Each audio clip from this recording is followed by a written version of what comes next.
নমস্কাৰ দৰ্শক মণ্ডলী আহি গলো আকৌ অন্য এটা ব্লগৰ সৈতে ভালনে আপোনালোকৰ খবৰ খাতি গোটেই দিনটো ভিন ভিন জেগাত ভিন ভিন প্ৰকাৰে মোবাইল টিভি থাকোঁতে হৈ গ'ল আবেলি সেইকাৰণে মাতিলো ভকত এজনক ফোন কৰি ভকত আহি হাজিৰ হলি চাৰিচকীয়া বাহনৰ সৈতে ময়ো ললো বহি মিলাই লৈছো চুলি কাৰণ ৰাস্তাত ছোৱালী দেখিলে সুধিব লাগিব নহয় ভাত খালানে ভণ্টি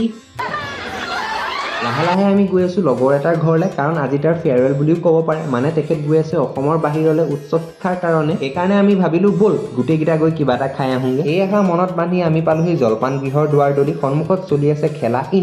ইণ্ডিয়া আহিলে আমাৰ কফি দিলো চেনি এপেকেট ঢালি আহি গ'ল পকৰা এতিয়া খোৱাৰহে কথা খাই আছো আহি গ'ল এইটো বস্তু নামটো পাহৰিলো কাৰণ জীৱনত প্ৰথমবাৰ দেখিছো ফাইনেলি আহিলে আমাৰ নুডলছ খাই প্লেট চফা কৰি ভকতক বাই বাই দি পালোহি মই ঘৰ আহি পালো খাবলৈ পায়স খাই বহিলো টিভিৰ ওচৰত অৱশেষত ইণ্ডিয়াই জিকিলে খেলা এতিয়া শান্তি মানে ভাতকেইটা খাওঁ আৰু দিয়া আৰু এটা কথা ছাবস্ক্ৰাইব কৰি থৈ যাবা